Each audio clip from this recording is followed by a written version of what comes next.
this is Lobo from Travels with Lobo. We have now completed 10 parts to our Hong Kong video blog, and it's time for highlights and impressions.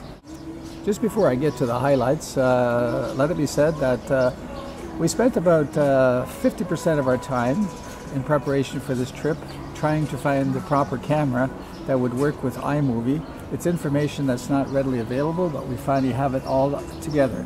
The other 40% was spent getting personal affairs into order, which left about 10% to prepare for the trip. The fact that we only spent 10% of our time on the trip probably reflects in the facts that we're conveying, but hey, we're trying our best, and this is our first time in Asia, and it is what it is. Highlight number 1. The flight was 13 hours, which before flying seemed insurmountable to me because the previous longest flight we had done was 7 hours flying back from Europe. But the 13 hours went by really quickly because A, I was able to learn how my new camera works, and B, how to work with the camera to create iMovies to put on the internet. That was all done during that flight to Asia. I'm happy to say that it all worked in the end. The second highlight had to be meeting Bill and Vicky at the airport in Hong Kong. What an incredible thing. Halfway around the world, I see this guy Bill again. Bill and I, who met each other when we were both teachers in Ottawa, see each other now twice a year. He lives in Ottawa, I live in Victoria, British Columbia, and each fall we get together for 1 week at Bill's cottage in Cobalt, Ontario, and then 1 week at our cottage near Lake Huron near Sarnia. Highlight number 3. It had to be the fireworks, experiencing the fireworks and New Year's celebrations in Hong Kong. Nobody does it better than the Chinese, and we were there. But personally, for me, the most exciting thing was after the fireworks, marching up Nathan Road.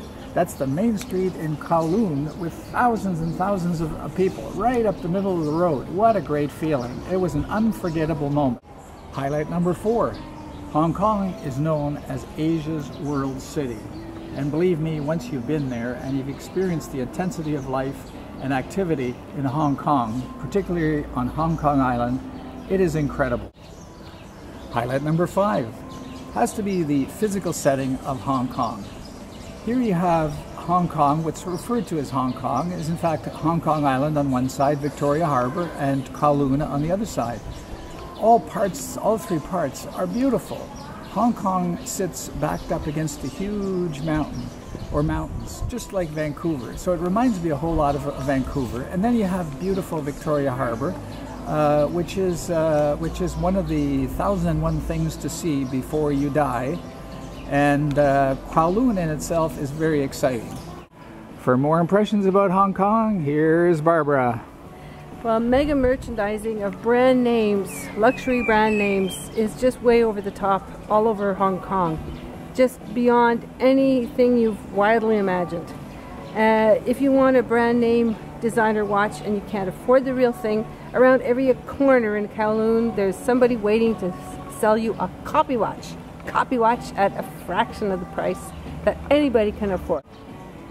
I'd have to add to that also that I was overwhelmed that in this day and age, smile, Barb.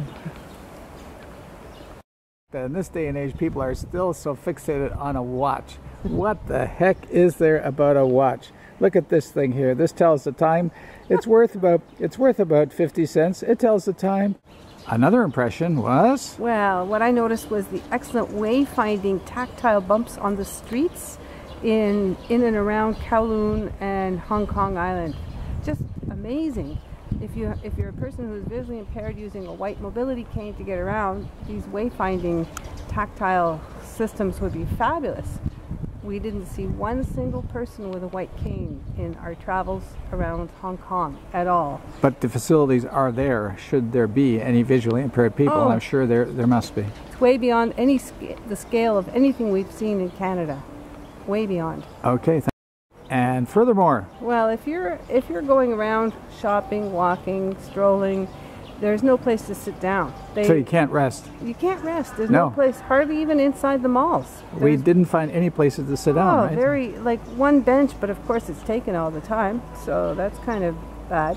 We didn't see any bicycles or motorcycles in Hong Kong, which is amazing because to come. There'll be lots of that. I guess that's a reflection of the wealth of Hong Kong, right? I guess so. People have enough money to buy something other than bicycles or Well, they motorcycles, use, right? Yeah, cars, or they travel Yeah. on the subway system. There's the best shopping, endless shopping, late into the night, in the big malls, on the streets, stores open very late into the night. Endless shopping is Hong Kong. That is Hong Kong in essence. And one more time. Well, we saw hardly any dogs, like people with pet dogs. No cats straying around the streets. It was very clean and organized everywhere. The crowds, we were amazed at the crowds, how they certainly don't get unruly. They're very polite, very orderly. So very unlike European crowds or even Vancouver hockey crowds. Hockey crowds. Hey, we were also concerned about smoking, right? In Asia, that's still pretty wide open. What was our experience in Hong Kong? Yeah, it wasn't too bad. I can't recall ever being bothered by somebody smoking. No, it wasn't what we expected. Right. So there you have it. Some of our impressions of Hong Kong. I hope that was helpful. Thank you.